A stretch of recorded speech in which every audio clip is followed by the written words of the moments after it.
Okay guys, welcome to another They Did What.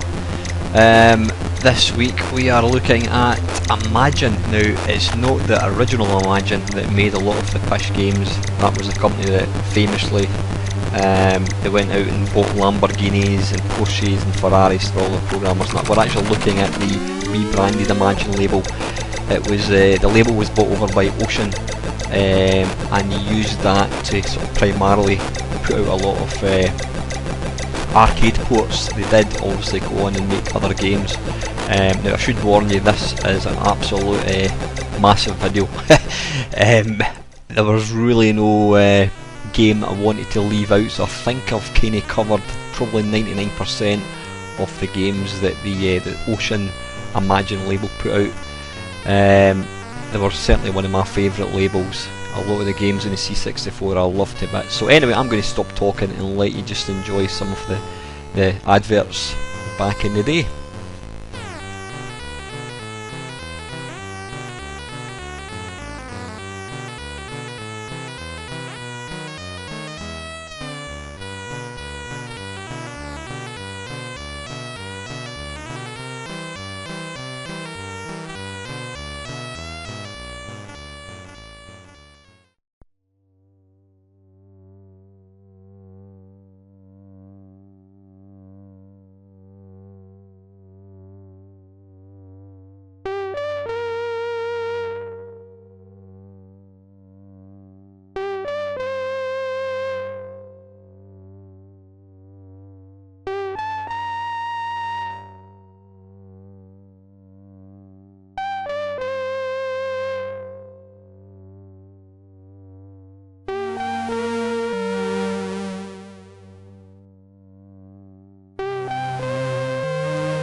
Okay then, to kick things off, this is Arkanoid, and this is on the Atari ST. This was an absolute blinding conversion. Now, as you'll probably notice, I do try and mix and match with, I didn't just do C64s, I featured the Amstrad Spectrum as well, so. But this was the very first Atari ST game that I ever actually saw, and it just completely sold me in the system. I should warn you now guys, I'm actually eating my dinner, so try and not pay too much attention to the chomping sound in the background. But this just actually opened my eyes to just, you know, the technology that we had here. Going from the C64 kind of blocky graphics to something like this, which was Literally arcade perfect.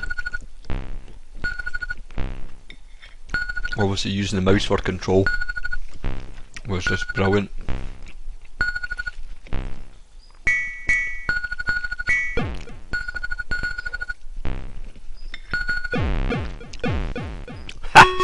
That was always the way. You always picked up a power up and then instantly died.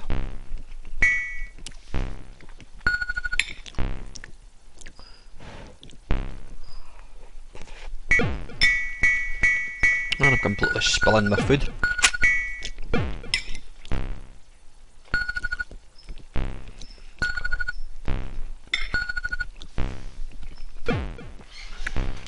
I never actually got that far in this game, although I used to play it all the time. Bollocks.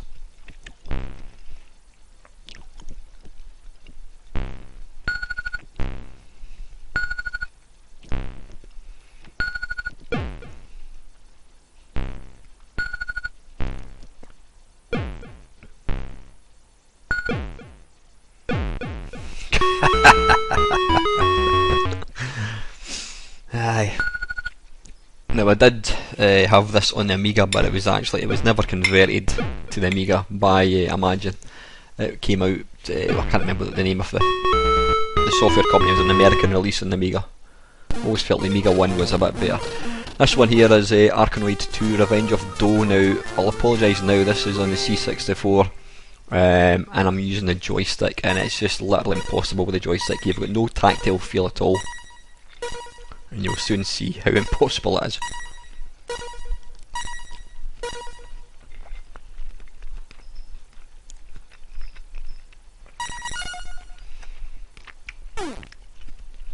No, I notice the videos are kind of jumping a wee bit. I don't know why it's doing that.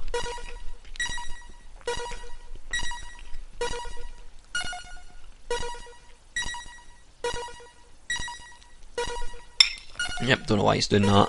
Hopefully it won't keep doing that.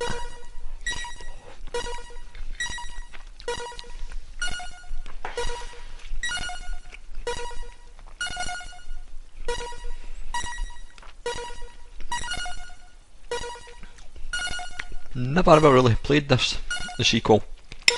I mean, I love the original, but I never really played this one at all. A lot more power-ups in the second one. Music in this conversion is excellent.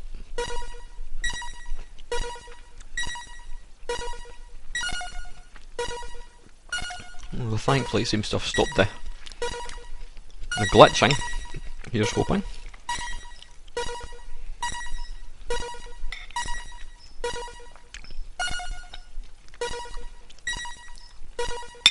I think that little black power up is actually a reduction. I think it makes the bat smaller. So you don't want to go and pick that one up.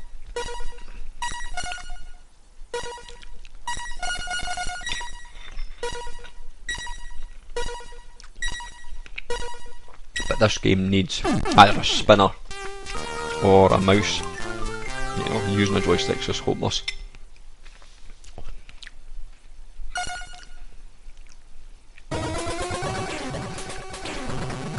Right, this is army moves. Again, this is on the C64. This is, I remember playing this back in the day and it was absolutely ruthless. So difficult. I will demonstrate.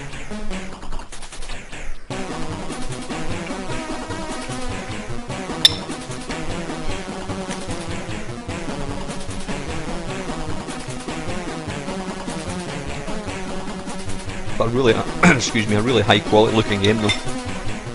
Excellent music. Graphics look really good as well.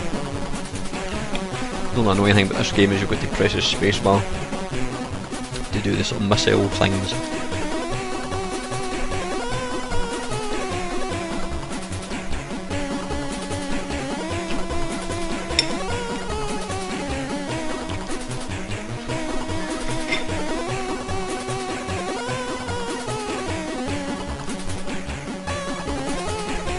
I'm actually doing better in this effort than I did 30 odd years ago. Oops, the daisy spoke too soon.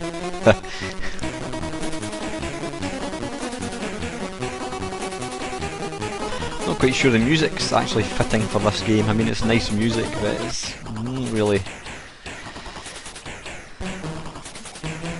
Well, that's kind of army sounding, I suppose, so I'm maybe talking nonsense.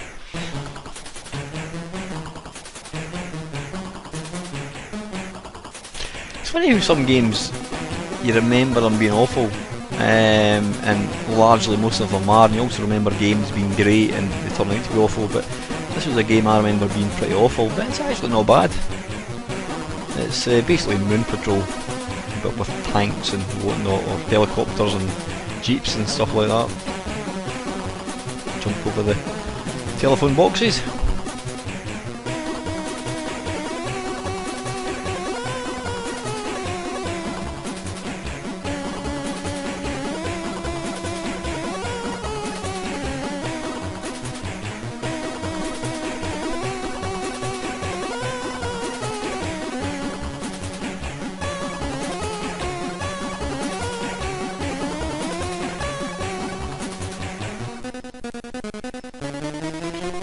No idea what happens after this level. I'm guessing it must change. It just gets stupidly repetitive.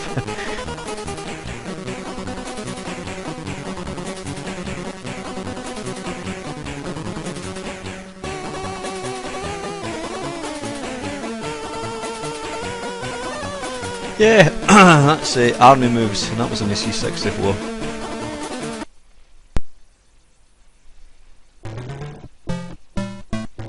Right, this is Basket Master, and this is on the Amstrad. Ah, it actually says Amstrad in the back there.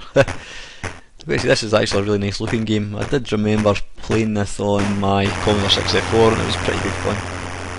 Quite simplistic, but excellent graphics. I don't remember the C64 having the sort of the action replay slow motion thing. Maybe it did.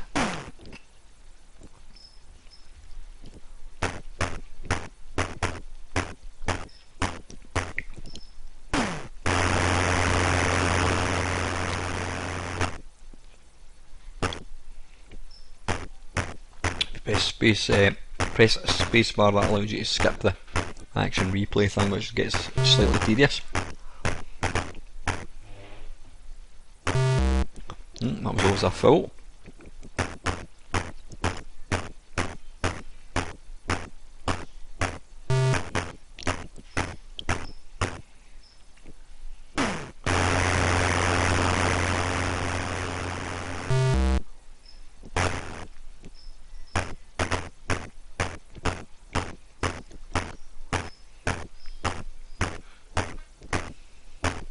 I don't think this was an arcade conversion as such. I mean, a lot of the Imagine games were arcade conversions. They did make one or two original ones, I think.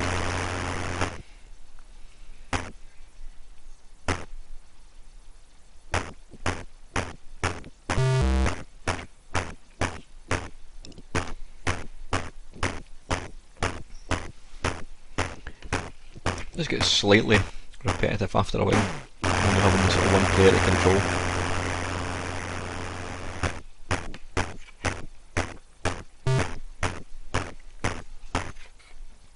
And as you can see, I am excellent at this.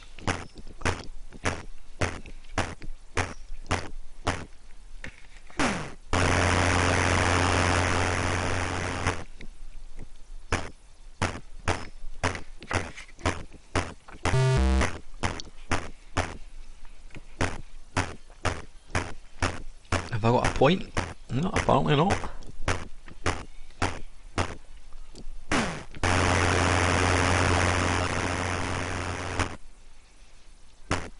Yeah, but pretty good fun. That is Basket Master, and that's the Amstrad version that did come out for the Specky and the C64.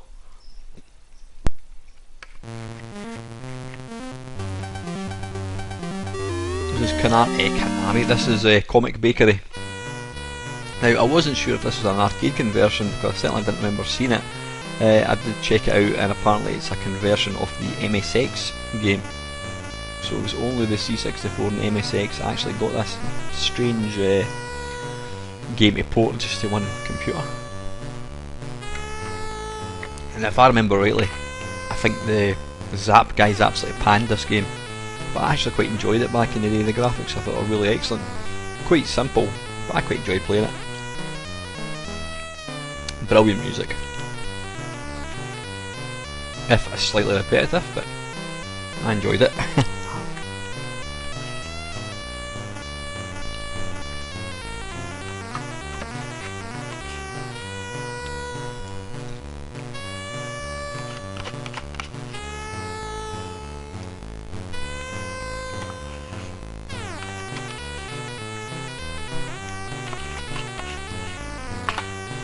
Just eat my pudding, which is a yogurt. So apologies for all the sort of slurping sounds and whatnot. But I've now finished eating, so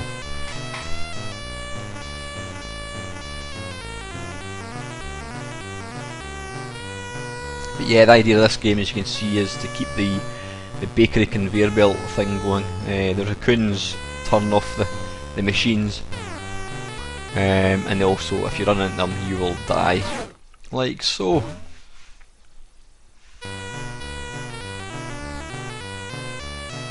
You got the wee radar thing at the top, sort of the overview of the whole factory. You can see the loaves of bread zooming along.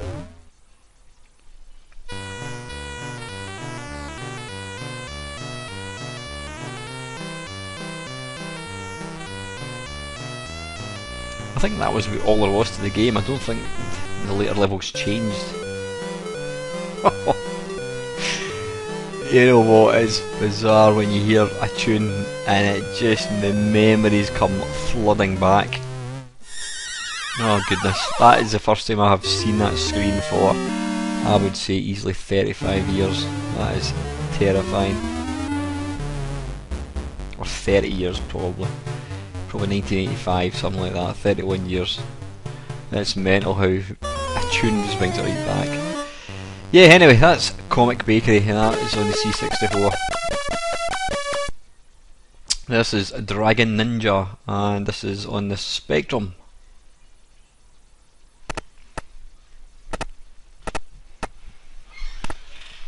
I'm sure you can work out what computer, what thing's actually on.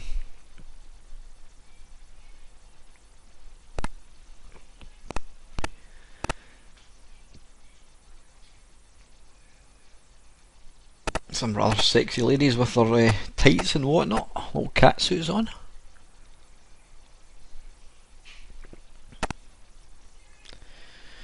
He doesn't care, he just kicks him in the face. This isn't a bad conversion actually. I'm sure I did a mashup, not a mashup, an arcade perfect of this, and I quite liked this version. Usual sort of lackey sound in the Spectrum, but you know, that's to only be expected. The graphics are quite nice, quite detailed.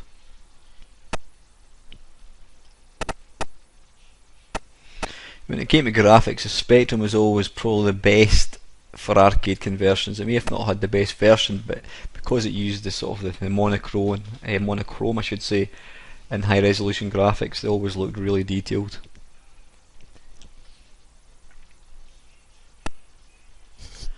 You got to kill the guy with bad breath before he burps on you.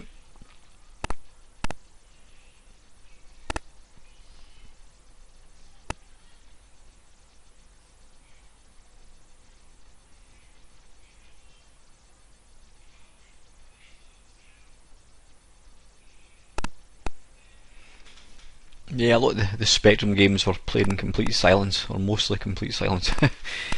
Being a 64 guy, obviously, it excelled at sound, you know, and always you tend to find it always had a tune of some sort playing in the background, which certainly made it more interesting. But saying that, there are some good tunes on the Spectrum as well.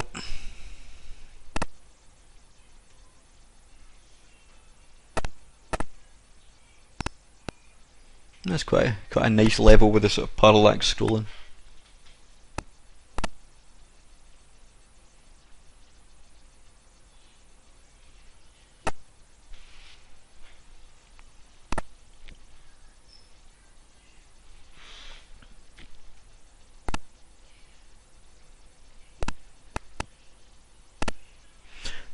The arcade game of this isn't a game that people ever talk about fondly, but it's actually not bad. It came out mid-90s when, you know, beat-em-ups were all the rage, but you never hear anyone saying that it's their favourite game, but it's not a bad wee brawler. Pretty good conversion. So yeah, that's Dragon Ninja. That's the Spectrum version. This is Galivan. This is on the C64. I must admit I've heard of the game, never ever played it before. This is the very first time I played it. I've got to say I quite enjoyed it actually. Actually quite nice. I'm not quite sure what you're supposed to be.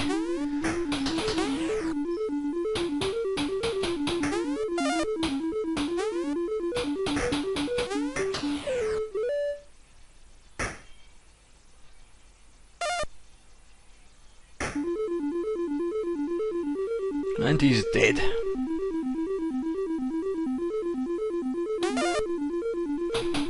Again, it's not a game that you ever really hear people talking about. You never hear anyone mention Galivan, the arcade Galivan.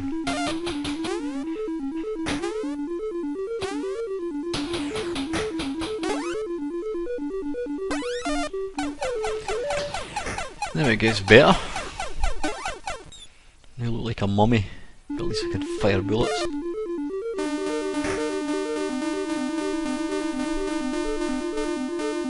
I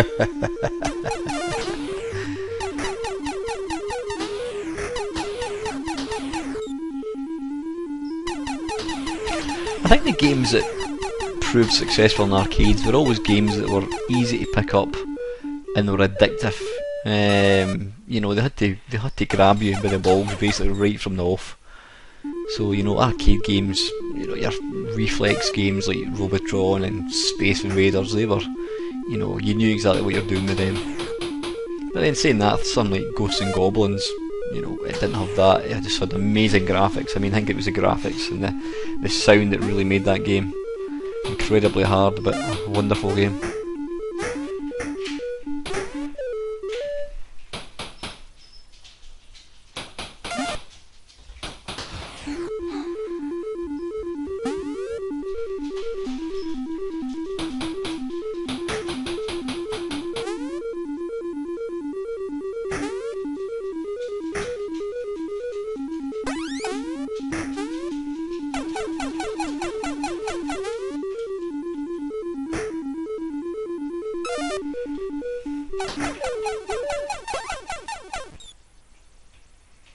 Pick that up, that gives me better firepower.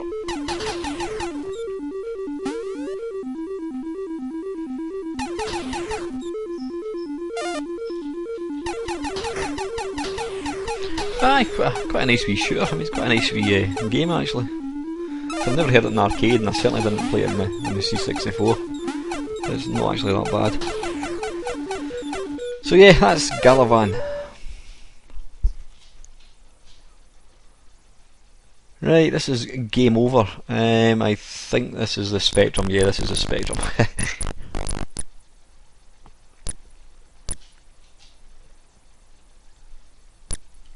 Yeah, notice a lot of these games, how quickly the game ends.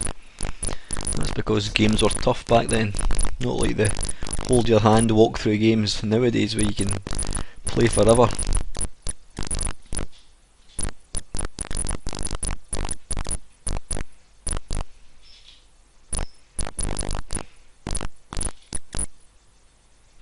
Now there's one bit coming up here I just could not get past.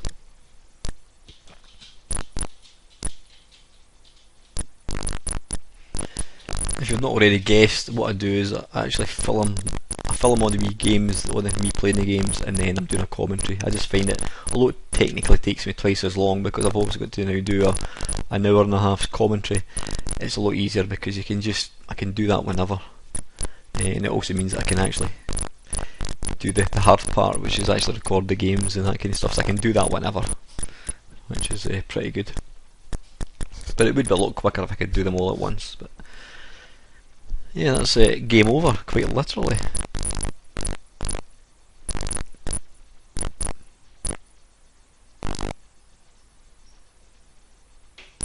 I could not for the life of me figure out how to jump over that bomb thing.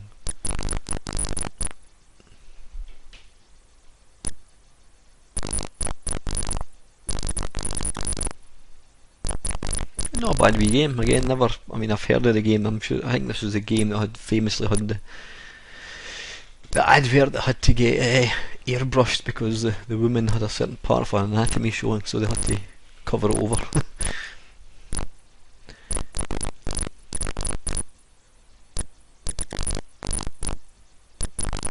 Now this, I just could not. How do you get past that? As soon as you touch it, you die. But if you jump from there, you then fall to your death. So I think I have one more go. Yep, just out of frustration. Again, lovely wee game this. There's probably something I'm missing. Ah, right, you've got grenades as well. I notice it says 10, so possibly pressing the spacebar or something would activate them. So yeah, I don't know how you get past this.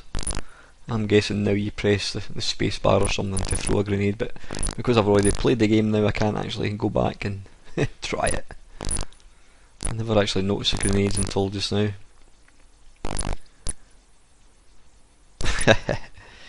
Yeah, that's game over. That's game over and game over. This one, I don't think this was released on the Amstrad or the C64. It obviously was an arcade game. It was released by Konami.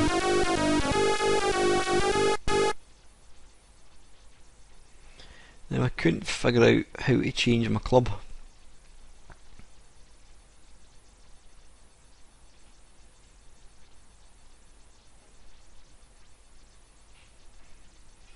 I mean, quite nice kind of graphics. You can quite clearly see in the wee sort of overview on the right hand side.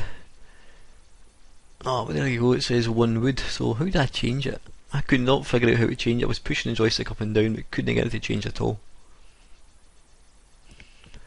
And as you should see, I get to the hole, and because I wasn't able to change the club, I just kept hitting it back and forwards across the green. But it's strange, why did this not get a release on the C64 or Amstrad? If it did, I wasn't aware of it.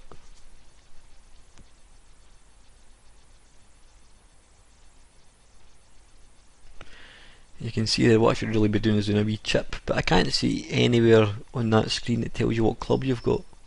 Hole 1, par 4, distance, wind, shot. See, slice, straight.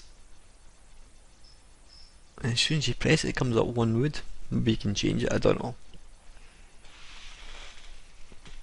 Complete lack of sound, as you'll probably notice. But all in all, not a bad wee golf game.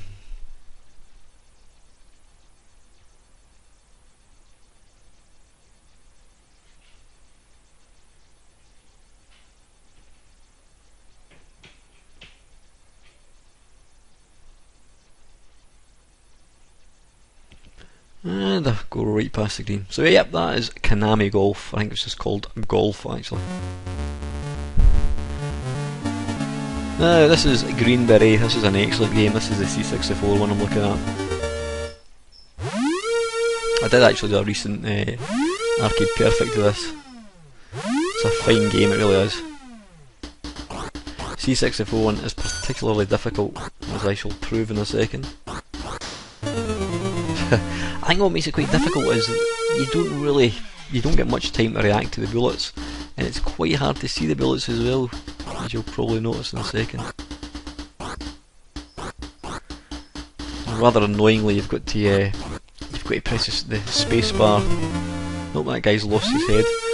You've got to press the space bar to activate your special weapon. I don't know why they couldn't have done like a double tap or a long press on the fire button or something. Yeah, I mean, I think I lasted about, what, 30 seconds? If that. Let's give it another wee go. The sound in this version is amazing. It's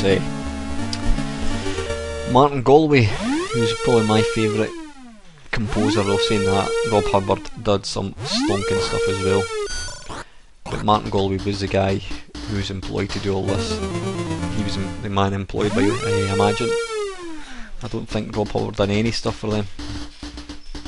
So a lot of the sound effects and a lot of the games in the C64 were very distinctive. You could just tell it was Martin Galway.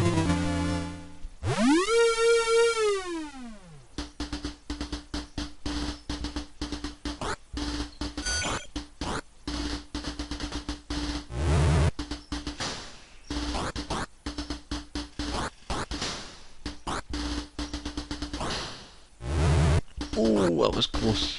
I think a guy runs along here and does a flying kick and kills me. Yeah, that's Green Beret. That was released in all the different versions, but that was a C64 one.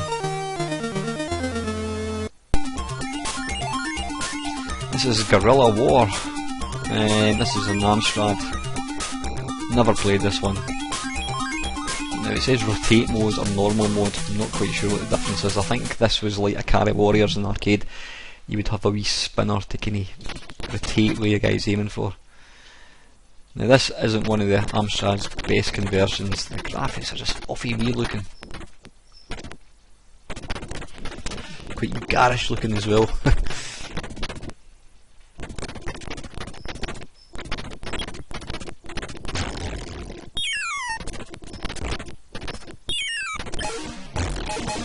It's quite hard to actually see what some of the things are. I mean, you can vaguely make out that they're soldiers. Now, in the Carry Warriors, you can go inside the tank, but I could not figure out how to get inside this. I was pressing spacebar, I was pressing different keys, I was holding the fire button down. Simply could not get in. Eventually, I gave up.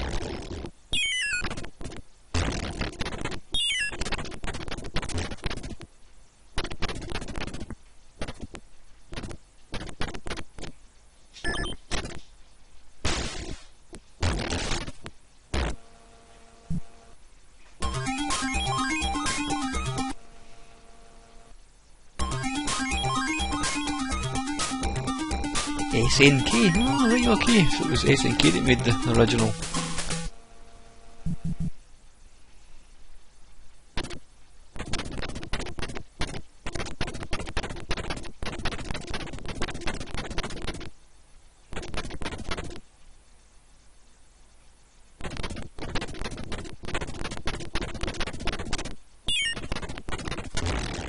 I don't know, that was like a woman standing there, which I just shot. It's quite hard to actually tell. Now we're talking, is that some kind of bazooka or something I've got, I think?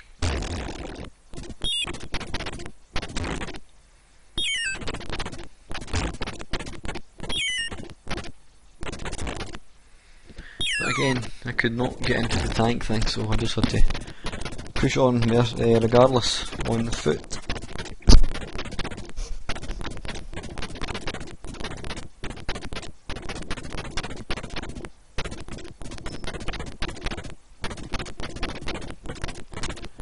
And I couldn't figure out how to get past there.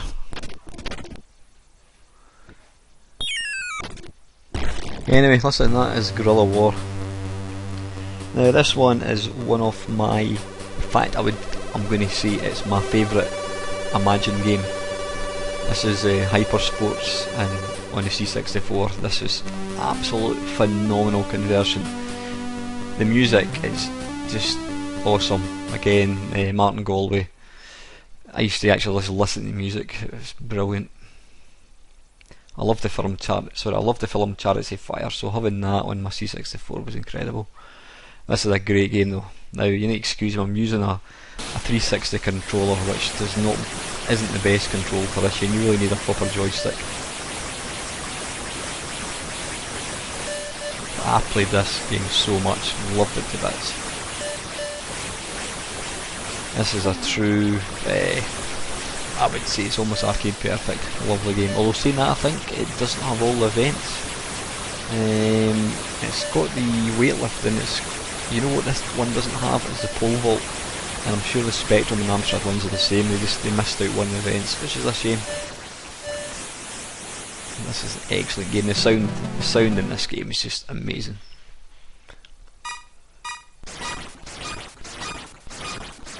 I can usually clear all these in the first round, but I just could not get it going at all.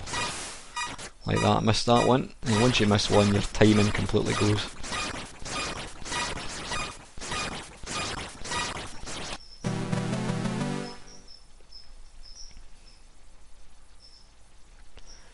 I like the way he just superimposes his face on the back of his head rather than actually make him turn his head. Well, I think that happened in the arcade one as well, so.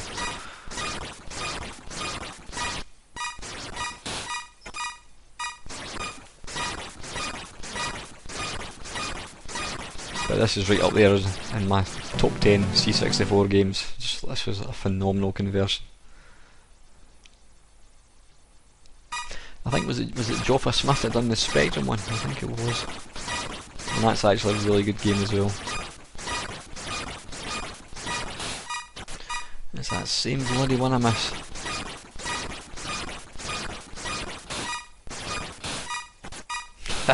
I'm all over the place.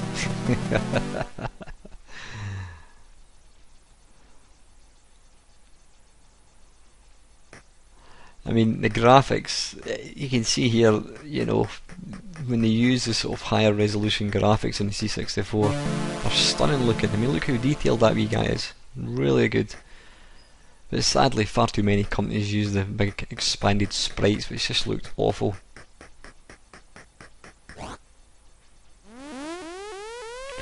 Again, I could not get the joystick going at all. You really need a proper joystick.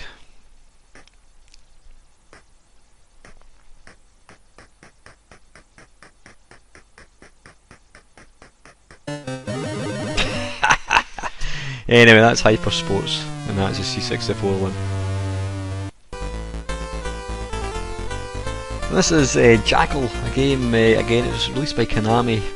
Never ever played it. I think I've played it in MAME a couple of times. Never played this on my 64 at all.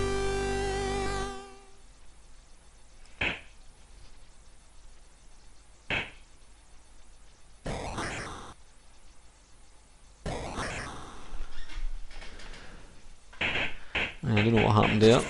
Now the graphics are slightly crude to say the least. They actually remind me a bit like Sensible Soccer. Again, it's a game that you don't really hear people talking fondly about in arcades. Jackal.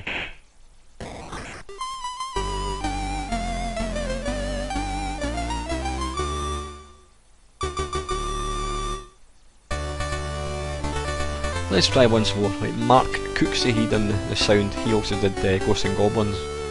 Well, that wasn't released by Konami. That was not Konami. That was released by Elite. So I don't even know why I mentioned it.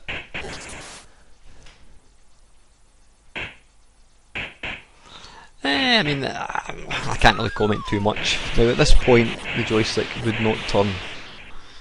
So that's why I'm just facing that building and I could not physically turn. Don't know what was going on. It was working fine earlier on and it just stopped working. So yeah, it's not one of Imagine's better efforts. Although it's probably down to the fact that the arcade game itself is not the greatest. Yeah, it doesn't help when you hit a brick wall and you can't turn. So that is Jackal.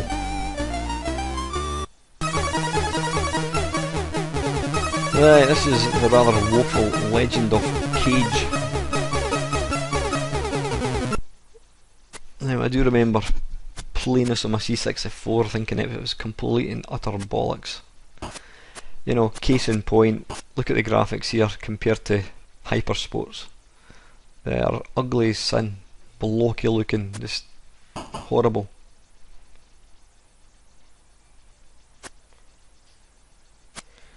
Now I assume you're playing some sort of Japanese warrior who's got to leap onto leap up trees and things like that.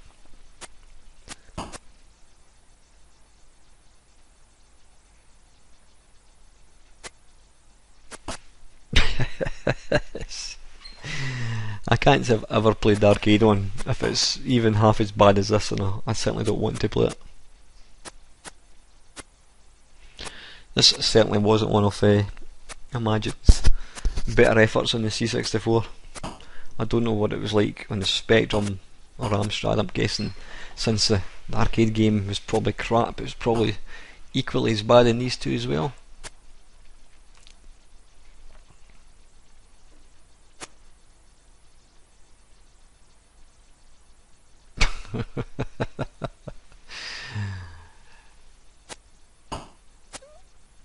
It's a bit like that Crouching Tiger, Hidden Dragon, where they're leaping about and stringing things. So yeah, that's Legend of Kage. That's a rather dodgy one in one, certainly not worth checking out.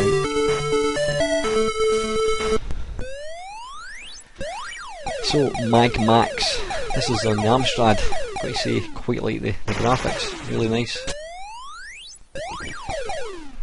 Again, it's not an arcade game that you hear many people talking about. It's a bit of a bizarre game. You pick up bits and you eventually become a robot, and then you go underground and things. It's a kind of odd mishmash of sort of shoot 'em up platform type thing.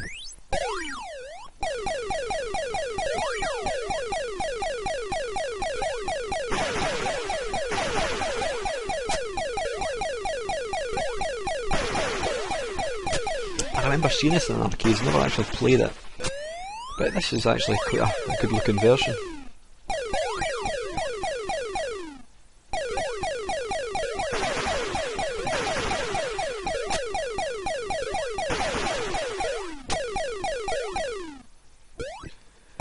I wasn't quite sure. Oops, I thought I could pick that up, obviously not.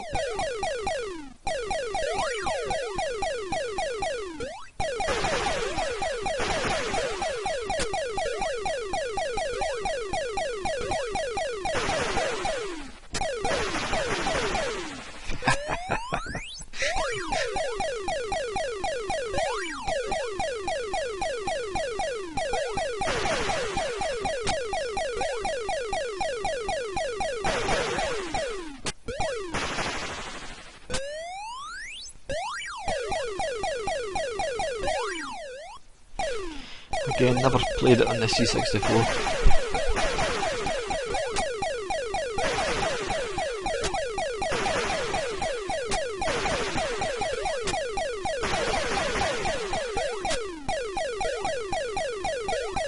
This one is fiendishly difficult. I'm sure I can actually get further in the arcade one. I have played it in MAME a few times and I don't recall it being this hard. Aye, that's Magmax. And that's on the Amstrad.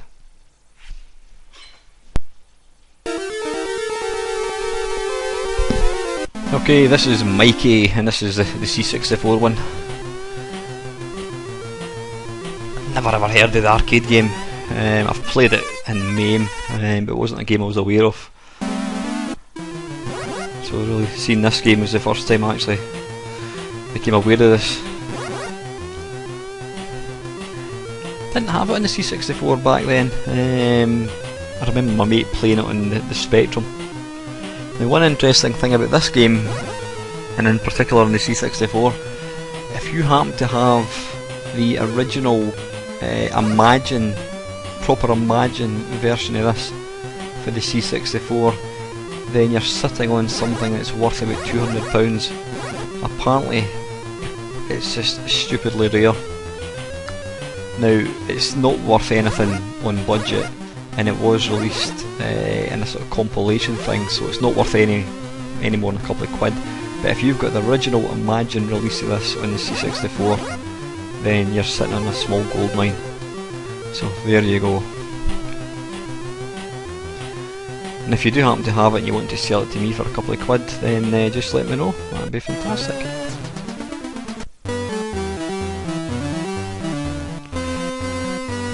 I was actually trying to figure out, is this like an arcade or something? Are they arcade machines? I was trying to figure out what they were. I think they might be. Now, the idea of this game is you have to press up with fire button to fire the wee love hearts. It's actually not a bad wee game, I've got to say. Quite well produced. I've got no idea what the hell that is. That's the teacher that's chasing you apparently.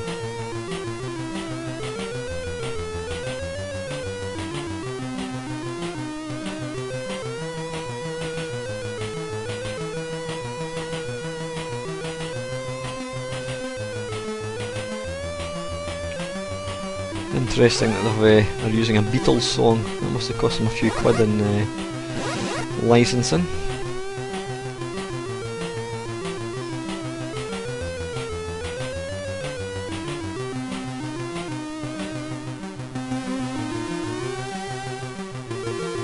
Quite nice graphics in this, quite detailed.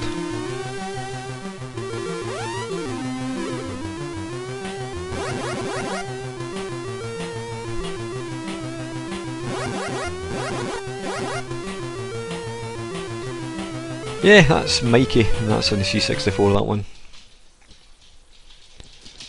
This is one of the original games. This was not an arcade game, this is a movie on the Spectrum. Now I think it might have been out in Amstrad as well. Certainly didn't come out in the C64 because, as we all know, the C64 simply can't handle games like this. They're sort of a pseudo 3D, it's just not quick enough.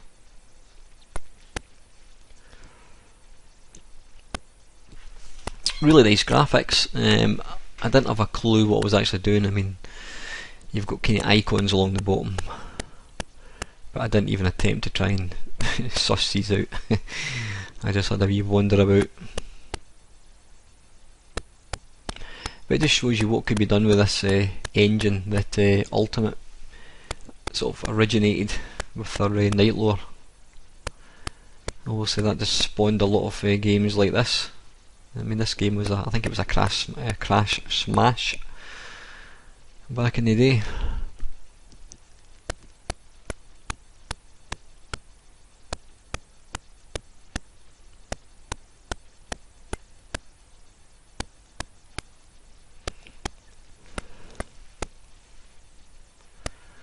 And you'll see here this guy starts punching me in the face. I've no idea how to punch. There is a punch icon along the bottom.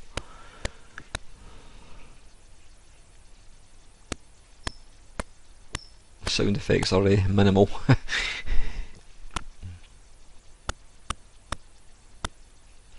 You can see how quickly the Spectrum can actually draw these screens.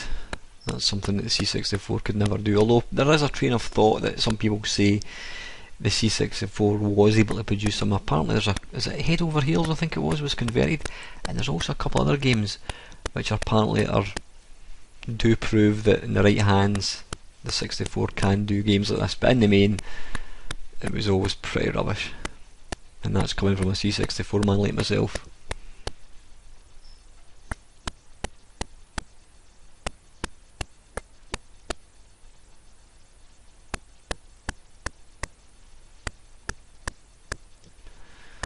I'm going to get set up on here I think. Yep, anyway, that's Movie. This little gem is one of my favourites, again based on the arcade game of the same name. This is the C64 one. I loved this game. It got panned by Zap. I loved it. I thought it was excellent. Quite simple, but it actually plays quite a good game. Excellent sound effects. The presentation in this are superb.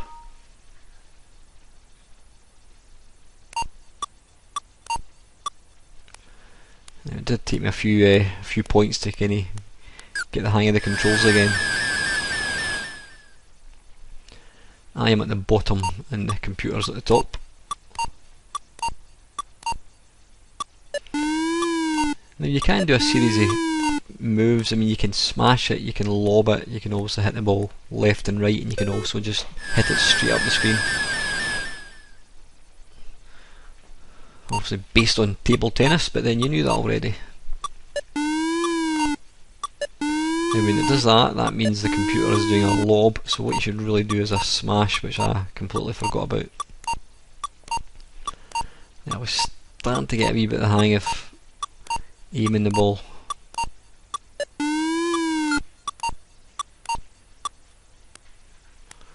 Right, I think this is where I mount a comeback.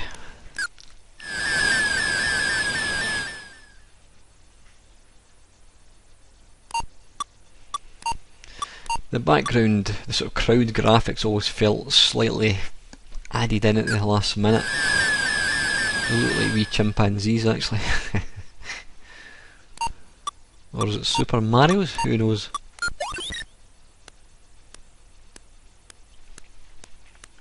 I played this game quite a lot back in the day. I really enjoyed it.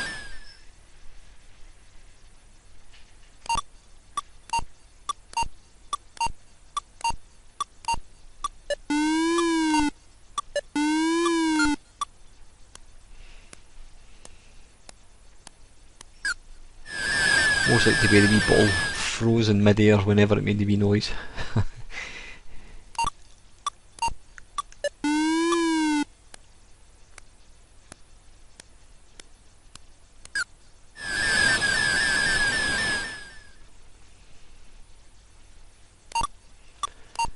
As you can probably tell, the C64, in fact any 8-bit probably didn't have the ability to actually draw a round ball. It just didn't have the resolution to actually pull it off, so the balls are always slightly squared looking.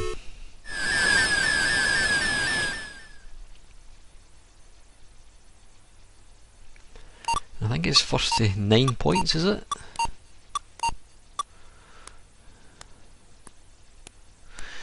Yeah, anyway, that's enough of that one. That is Ping Pong, and that is the C64 version.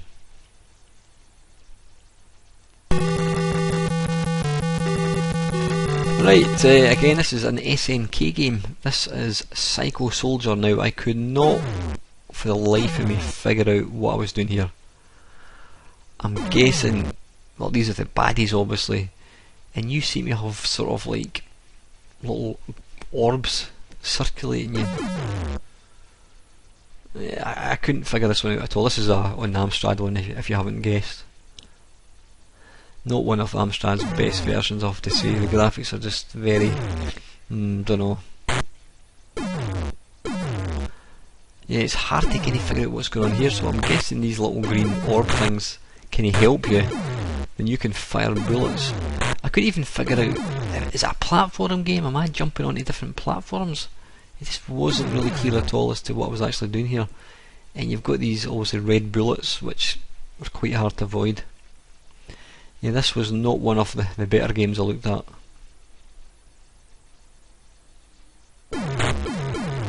Quite slow and sluggish as well, so it's...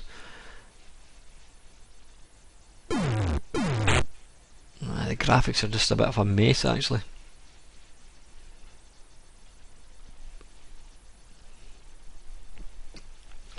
So it's obviously an arcade game from SNK. I'll need to actually check it out and see what it's about.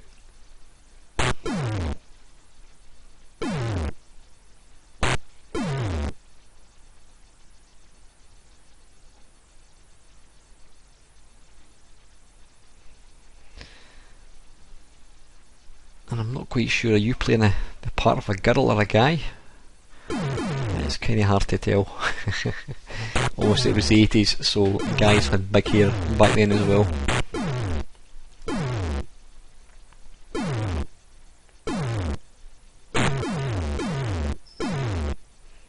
Yeah, this isn't a game I could see myself returning to very often. Yeah, possibly the C64 and Spectrum one's better, but unlikely. Right, this is Rastan. Again, this is on the this is the C64 one.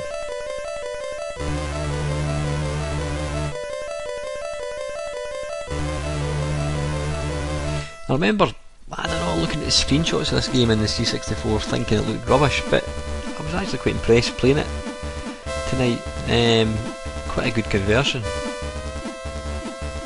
Nice and smooth, graphics are pretty good as well.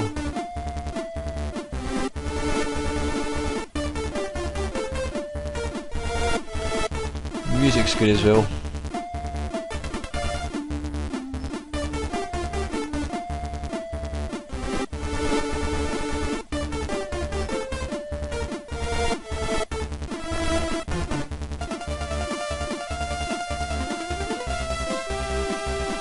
Appears to be a dead end.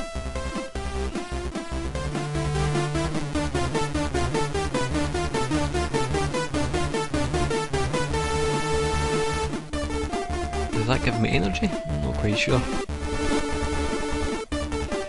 The graphics are excellent.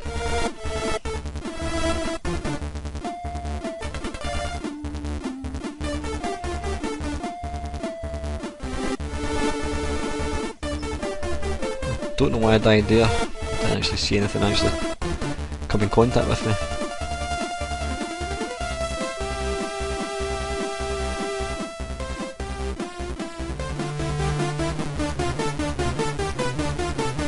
Again, this isn't an arcade game that was particularly looked upon with any real love. I mean, it was a pretty looking game, but it was quite basic, you know, hack and slash. It wasn't really any, I was going to say there's no skill, of course there's skill involved, but you know, compared to other games that were out there, it was quite mediocre.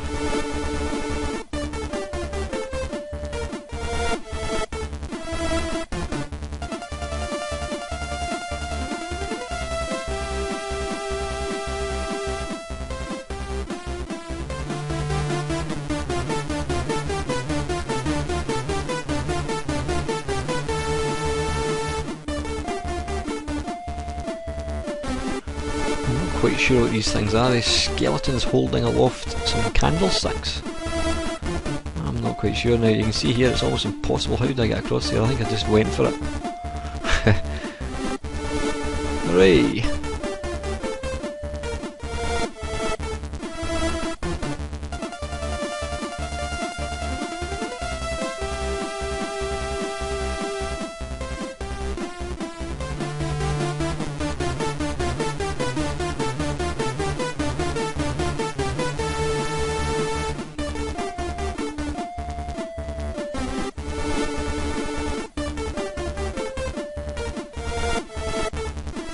That was good. Oops, a daisy. Now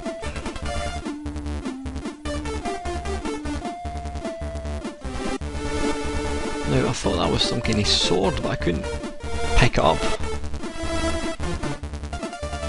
thought it was maybe some kind of upgrade or something, but I couldn't pick it up anyway.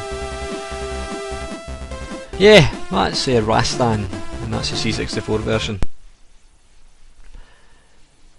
Now this is Renegade. Now this is the Amstrad one. This is regarded by a lot of people as probably one of the finest arcade conversions on the 8-bit. It's most certainly the best home version of Renegade. Just a stunning game. I mean, the graphics are excellent. You know, the use of colour, you've kind of got the... Yeah, you could say it's slightly blocky looking, but the use of colour really just really shows the graphics off to great effect. It's a fantastic game.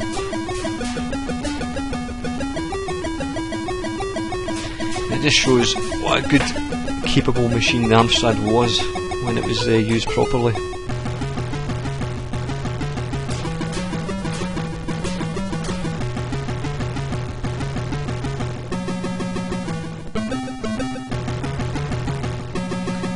Oddly, you've got to use the joystick to move, and then use the cursor keys to actually do the different punches and that kind of stuff. Now, a good tip here, which I discovered a bit late yet, is to stand at the edge to fight somebody towards the edge. So if you knock them into the lava below or whatever it is, they'll not come back. Ooh, you cheeky sod!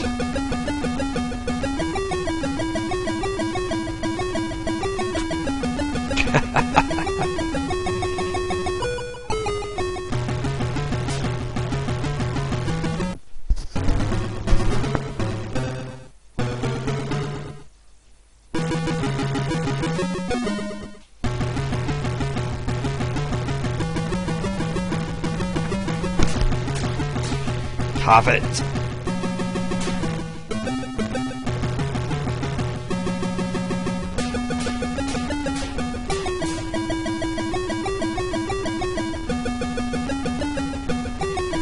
It's a very difficult game, this, though. It really is. Now, I did play the Spectrum one. The Spectrum one's actually really good as well. Really detailed graphics. I don't think the Commodore 64 one was that good. I just remember it being really blocky looking. I remember seeing an advert for the game and thinking that's a game I want, and I was quite disappointed with the C64 one. Again, it used the same sort of controls as the Amstrad one, but this was definitely the best version by far.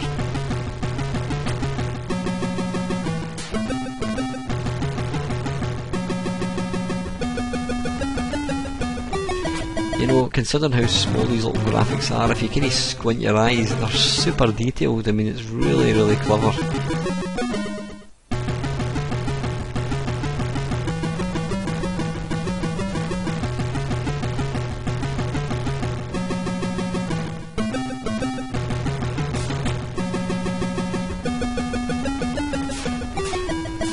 This is certainly one of Imagine's finest games. Real quality conversion. Again, Renegade's a game that a lot of people, you know, you think of horizontal beat-em-ups, scrolling beat-em-ups, you automatically think of Final Fight, you think of Double Dragon, but this game came out way before these, and you know, this deserves a lot of credit for basically inspiring a genre.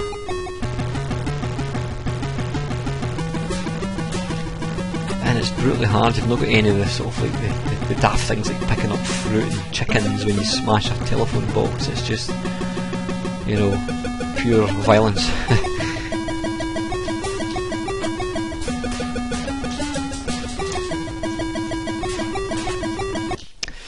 Yep, that is Renegade. That's Amstrad one. That's an excellent game. You've really got to check it out.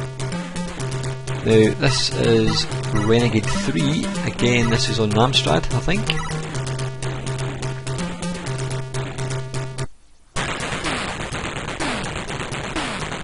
I thought since Amstrad did such a cracking version of the original one, we need to look at the second one in this.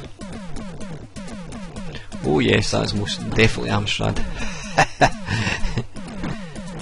Again, it's got the same nice looking graphics. I'm not quite sure about the premise of the game. Is that some kind of... It looks like Angry Birds that are carrying bags of coal over their shoulders. Oh, and here's a pterodactyl or whatever it is. And you've got some big golem thing that's throwing a big rock. And then you've got a mad bird that's dropping, is it eggs or something? You could probably tone the colour down slightly in this particular game. But I mean, it looks nice, it really does. This wasn't an arcade conversion, this was an original game written by Imagine.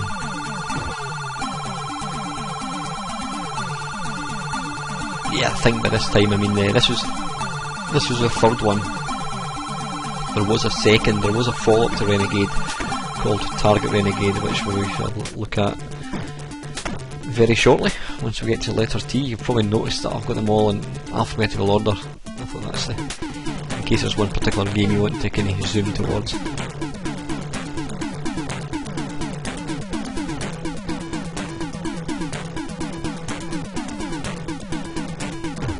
I mean, nice looking game. I'm not overly convinced about the subject matter.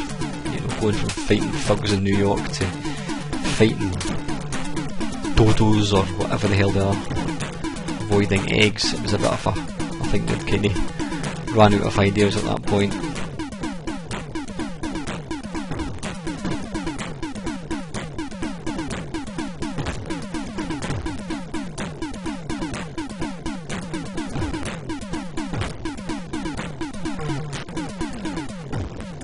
And it's lights out. So yeah, that's Renegade 3, the final chapter. That is on the Amstrad. Right, Salamander. This is on the C64. This is actually a multi-load game, and this is an absolute stonking conversion of the arcade game, as you will hopefully be able to see. Absolutely phenomenal. I mean, look at the speed, you know, the graphics, the speed. Excellent. This is going to be one of the C64's finest shoot 'em ups. Now, the guy that did the graphics is a guy called Bob Stevenson. Now, I remember seeing Zap 64 used to have a section whereby they had demos. You know, and back in the day, the demos were like music or graphics, and there was a guy, Bob Stevenson, used to do these amazing stills using the C64. He was an incredible artist, and this was one of the games that he got involved in. I think the software companies realised we could use this guy for graphics. I think he also did the graphics in The Last Ninja, if I'm not mistaken. This is an amazing game. I actually forgot how good this was. If you're going to play this on a real C64, you're better off trying to get the disc version. I don't know how rarely available it is, so obviously play it if you can get a disc image. Play the disc one because it has got multiple loading, which is to be expected when you look at what this game is actually doing. Phenomenal game, it really is. Yeah, look at that, that's just excellent.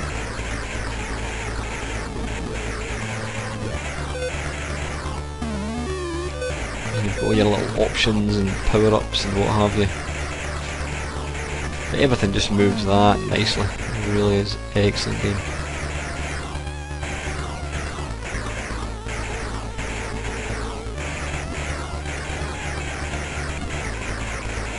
Doesn't help when you've only got a little piddly cannon thing. It's going to be game over soon, I think.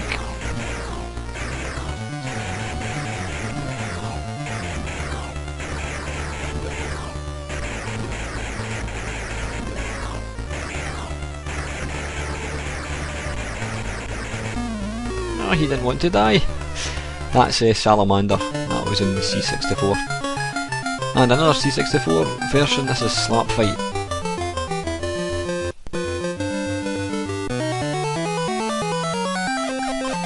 I picked this because in my opinion this is the best 8-bit version of this game. I think the Amstrad and the Spectrum one had very small screens, which technically made it slightly more accurate as far as the sort of long narrow screen, but this is a brilliant version, if a little difficult at times. Again, it's got stonking sound.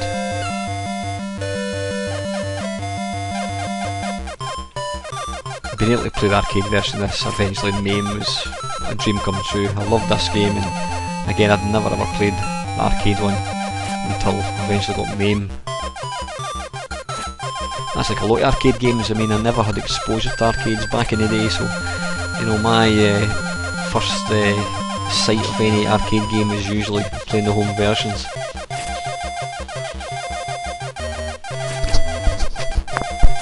And I've got a dog behind me going daft because it's obviously heard a cat or something outside.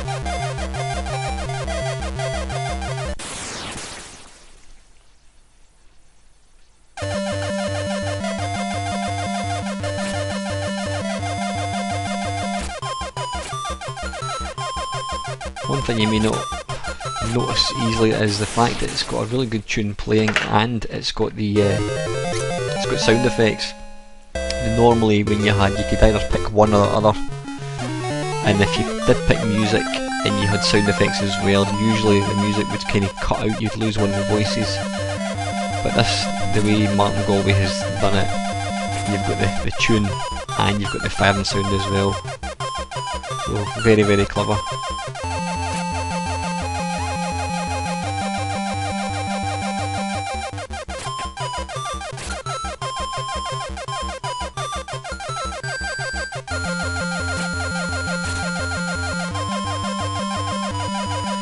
You don't have a particularly good range in your gun, so you've got to kind of move up quite close to the top of the screen, which obviously makes it difficult to avoid these guys.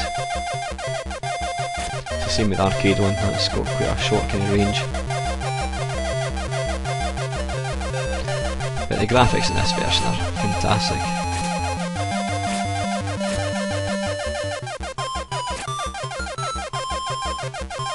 I usually try and get the homing missile, which makes the game a lot easier, but the problem is when you die, you lose everything, and if you lose it midway into a level, it's usually instant death. So that's a Slap Fight.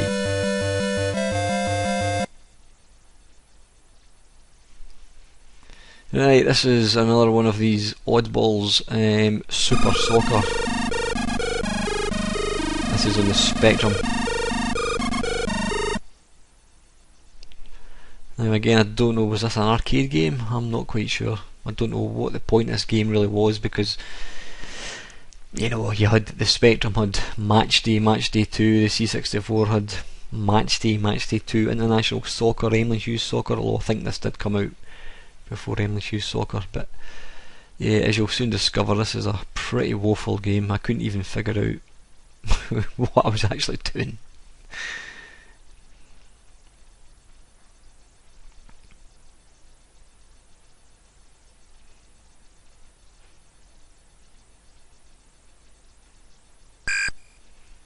Well, apparently it's Man United versus Everton. Now I think I am the player that's got the little circle around his head. Oh, we've now gone blue. You can see there it moves about like a lethargic slug, trying to make its way through treacle. It's pretty dire.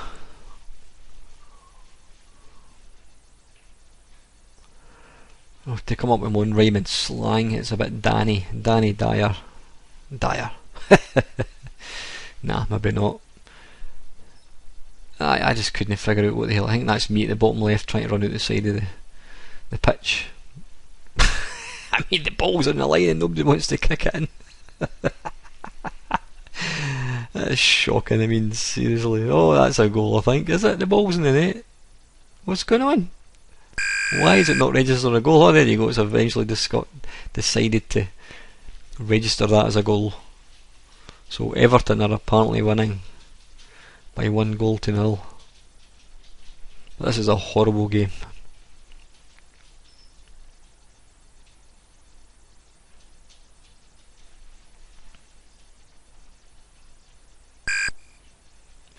I'm just looking at the sound. Obviously I've got in the software that I used to record this. Obviously when you get a sound effect you get a wee peak in the wave thing, and I notice there's only like 3 wee waves, so you only ever get the only sound in this game seems to be the ref's whistle. And apart from that you're playing it in complete and utter silence, which to me is just complete utter laziness. So he's on the break, oops, and he just hits it straight towards the keeper. What's going on here? Nah, listen, that's bollocks. That is soccer. Super soccer apparently. It's most definitely not super. Right, Target Renegade. This is the sequel to Renegade. Now this is on the C64. Again, this is a glorious looking game. Look at the detailed graphics. Beautiful looking. This is an absolute classic game, this. Brilliant. Now you can actually play co-op in this as well. Never actually did do it, so it's quite like Double Dragon in that aspect.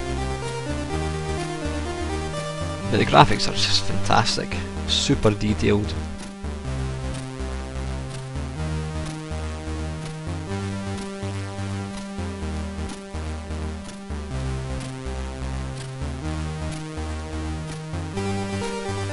And that guy bears more than a passing resemblance to Rambo, complete with the wavy hair and the red bandana thing. It's not a bandana, what is it? Just a headscarf type thing. Headband, that's what it is. But I mean, you can even see the wee tattoos on the guy's arms. I mean, that is how detailed the graphics were.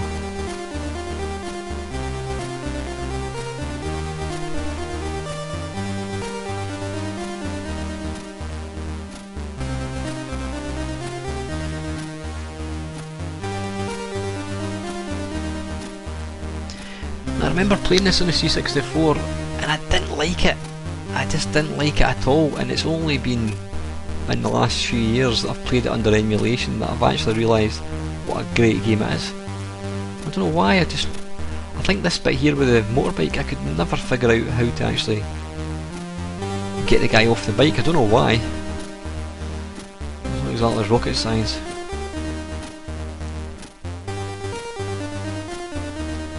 Now what would have been nicer with this game, I'm guessing there is an option, is to have sound effects rather than music. There's no doubt a key to press which you can swap between them both.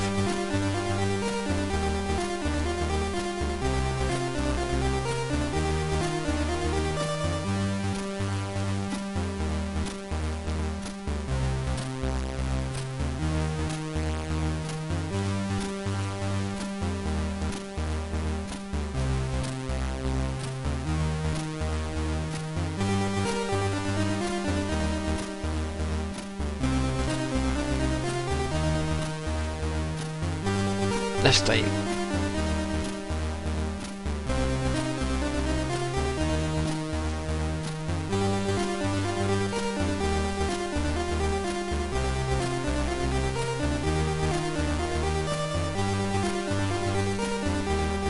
I think this was a multi-load game. I'm sure it would be, obviously with the detailed graphics. I'd be very surprised if it wasn't.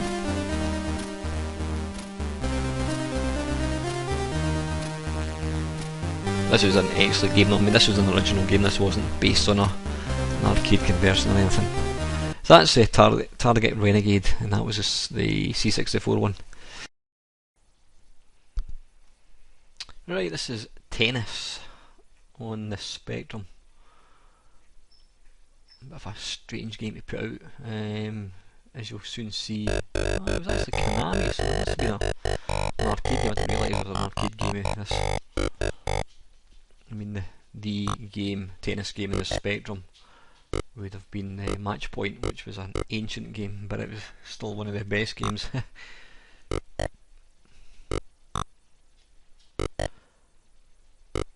To be fair, it plays not too bad. I'm at the bottom, as you can probably tell, and the computer's at the top.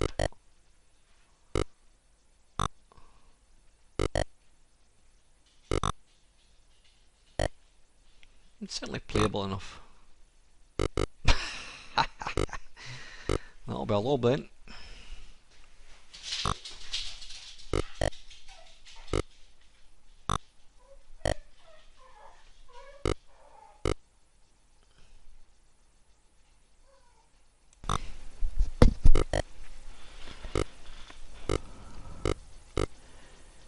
Ah, bollocks.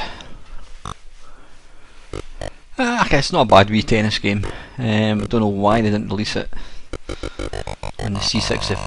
Well, I don't think they did. They possibly did. I don't know.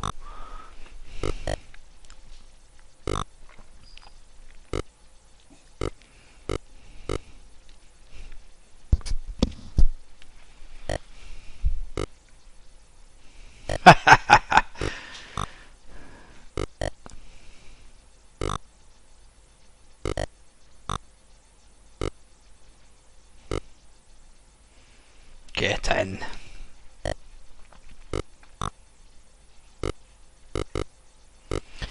Oddly, I imagine got a lot of the Konami arcade games, obviously like Yie Ar Kung-Fu, Green Beret, this apparently, and yet there's a couple that they didn't get. They didn't get Nemesis, they didn't get Jailbreak. I wonder if their license ran out at that point. I'm not quite sure. Anyway, that's Super Tennis apparently, or just tennis. Now this is Terra Cresta. Now this is one of my favourite arcade games of all time. I only got to play the arcade version of this when MAME came out. This was what I was brought up on until MAME came out back whenever. Now this doesn't really. I would say it's almost. What's the word for it? Influenced by the arcade game. It doesn't really play the same as arcade game. I mean, arcade game for starters is long and vertical. This is quite kind of horizontally. It's obviously wider than it is long. The baddies don't have any bearing on the arcade one. I don't know why they didn't. I don't know why they didn't try and make it slightly more accurate. There's a couple of baddies in it. You'll see the wee dinosaur things appear soon. But these guys here, I certainly don't remember. I mean, I've played the arcade one quite a lot. Yeah, these wee are sort of dinosaur things. The power-up's similar. That's very similar.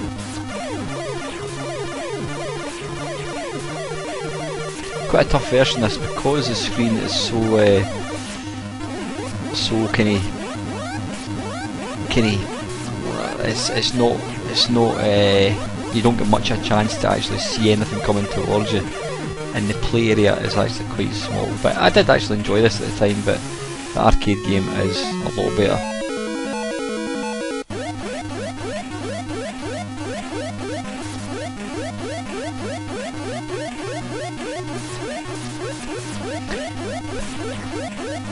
Yeah, I would say this game is more inspired by Terra Cresta rather than trying to be a direct port.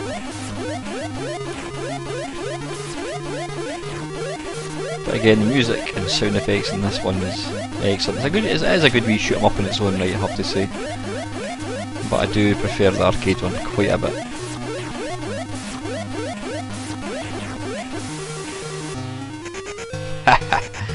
Yeah, that's Terra Cresta, and that is on the C64.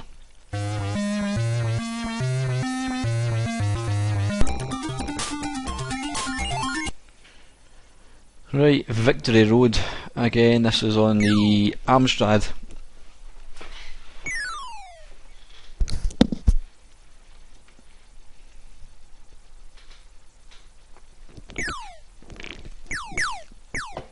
I don't know how to do that. I thought I could just start the joystick.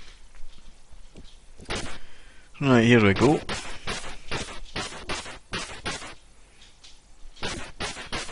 Now, I think this was the sequel to Ikari Warriors.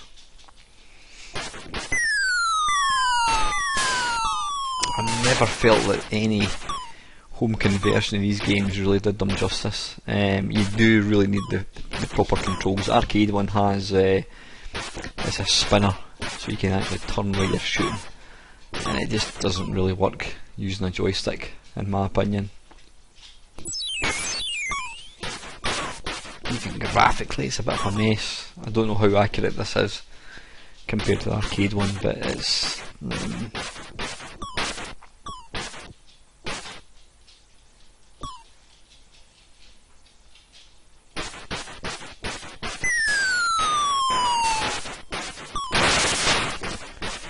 I'm not quite sure what these things are. They look like giant crabs or something.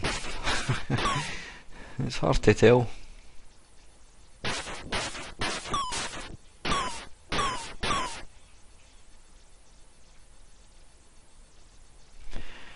Yeah, okay.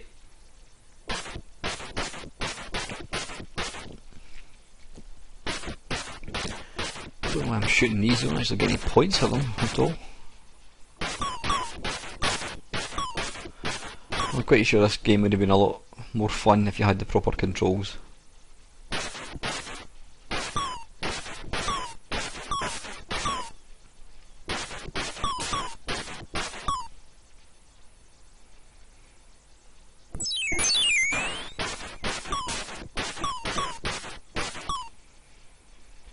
But this is a very Amstrad looking game. Bright, garish graphics.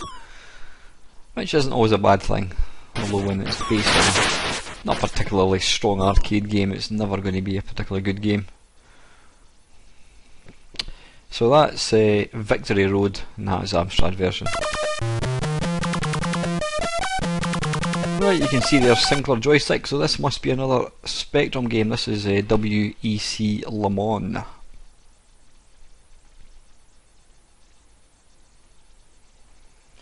Now it did take me I actually thought that was low gear that was in, because it was up the way, and I thought you're going to go obviously pull down to change into a high gear, but as I figure out halfway through the game, that's wrong. Actually, that's low gear I'm in. I thought that was high gear, so that's why I can't seem to overtake anything. This is quite an impressive conversion of a rather sort of lacklustre arcade game.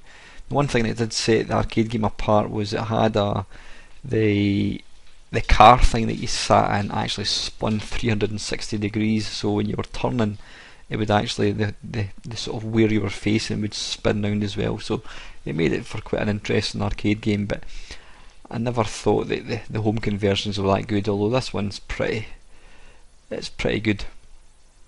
It does look quite similar to Chase HQ, so I'm wondering if it was the same programming team that done it. But they've got the use of hills and that in this one, so it's pretty impressive. Albeit you can see there's a complete and absolute lackey sound. Hey! So you get sound. I mean, they could have done some kind of engine noise, so you've got music at the title screen and you get a wee ditty at the very end. Now I figured out here this is actually high gear, low gear, and then into high gear. There we go, now we're talking, now we've got a bit more speed.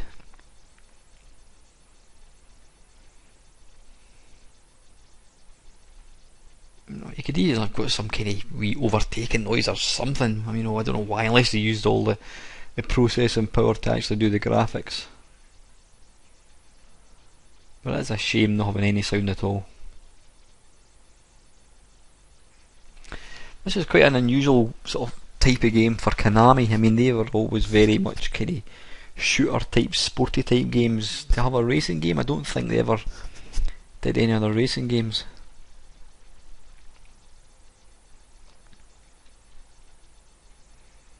But this is quite an impressive conversion in the Spectrum. Apart from a lackey sound, but I guess you could probably make up your own sound effects, which I am not going to, so. Yep, that is WEC Le Mans, and that is on the Spectrum. Now this was the very first game to be released by the new Imagine label, which was owned by Ocean. This isn't based on an arcade game at all, but this is excellent. This is World Series Baseball. Now I should warn you now, I actually thought I was playing this and it took me a couple of minutes to realise this is actually a demo mode. But I thought to myself, you know what, I'm as well just leaving it on this because it gives you a good idea of just what the game's like. Really nice wee graphics. I actually played quite a good game of baseball.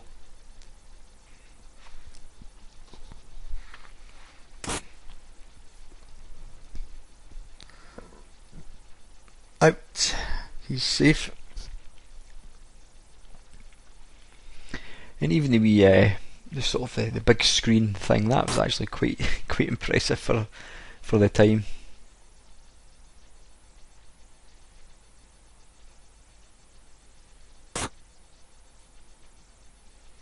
Oh, out. And it's all change. And you get a bit of entertainment now.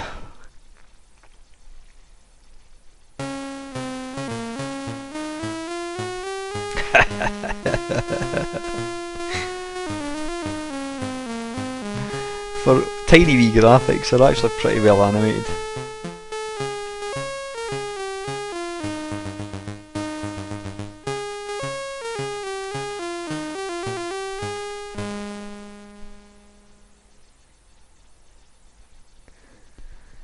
And it's now the red team's turn to field. And here's a... I've just completely forgot what I was going to say there. It's a home run.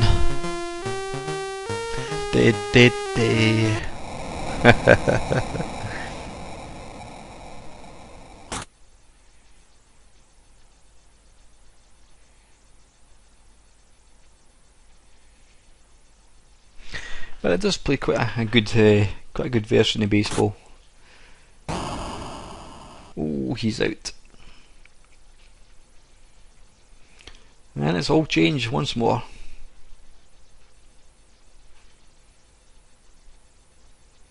Never ever saw any other version of this. It was always the C64 one that I played.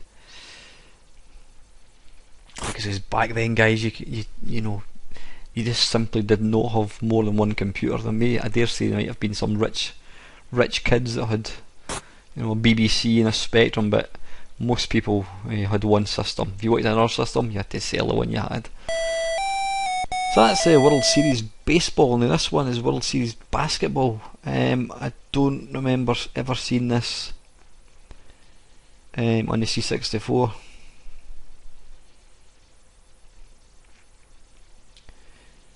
Now this is where the Spectrum lets itself down. I mean, it's like yellow against white, and it's actually quite difficult to actually see just who's who.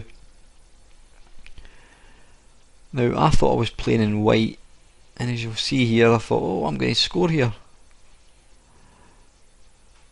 but you'll notice there's Spectrum 2, so that's actually Spectrum. Now I couldn't physically figure out who I was. I mean, I seem to control one of the white players, and yet the white team are always shooting to the right, and that appears to be the Spectrum, so I really had no idea what I was doing here. That's what I'm trying to tell you.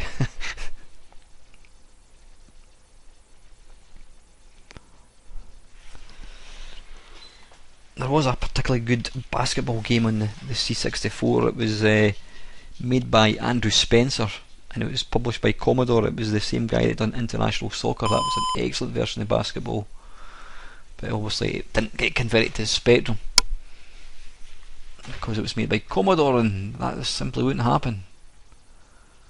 It's not like nowadays where you get Sega making games for Nintendo. You can see there I'm getting absolutely humped stupid. But I just couldn't actually figure out who I was or what direction I was shooting.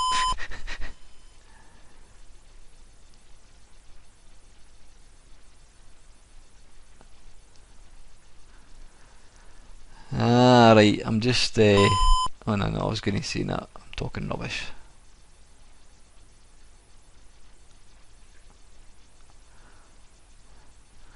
Actually looking at the thing now, I am, if you look at the top, I am the dark strip, so I'm guessing I should have been the yellow, but I didn't realise that at the time.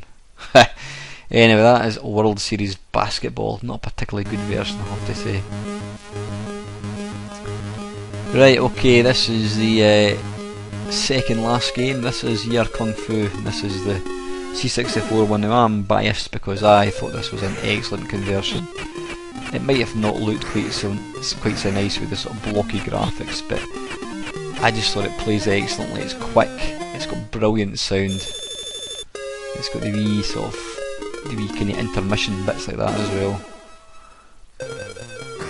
It's actually a pretty good conversion on all the 8 bits. But this was the one I played, and this is the one it's my personal favourite.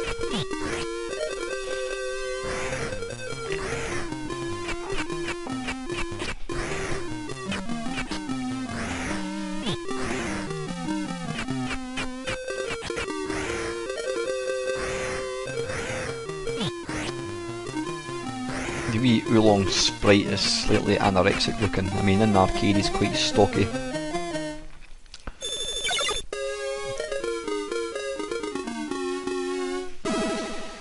But the sound effects in this game are just excellent.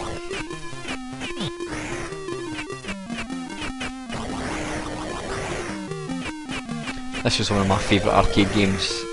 I used to play this in Stevenson College in Edinburgh, and when I heard that this game was getting released for the C64, I was stupidly excited, especially when I saw the graphics. I just thought they looked excellent.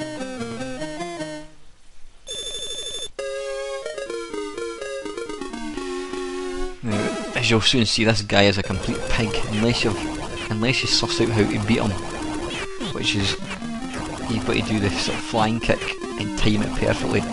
Once he gets you in his grip, it's almost impossible to get away from him. As he will demonstrate in a second.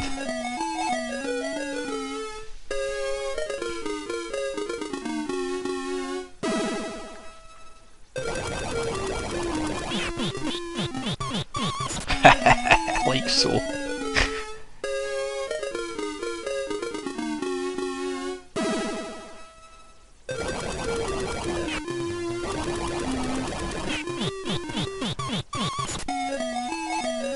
Yep. Never have actually completed this. I've got to Blues at the very end, but I've never got past them. It's basically Blues is like a version of you, but he's just stupidly hard to beat. And it's game over. So anyway, listen, that's Yie Ar Kung-Fu, and that is on the Commodore 64. Right, this is the very last one, guys, you'll be pleased to hear. We're only an hour and 38.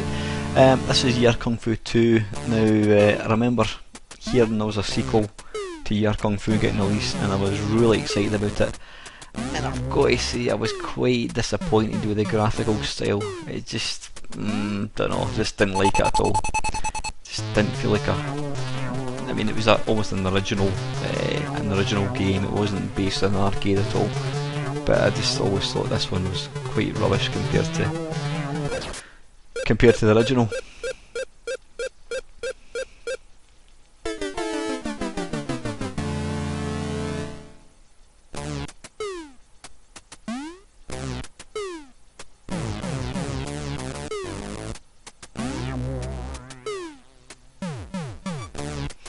I mean, graphically it's very nice. It's probably an improvement on the original one, but it just didn't feel. I liked the arcade one, and it just didn't feel like it.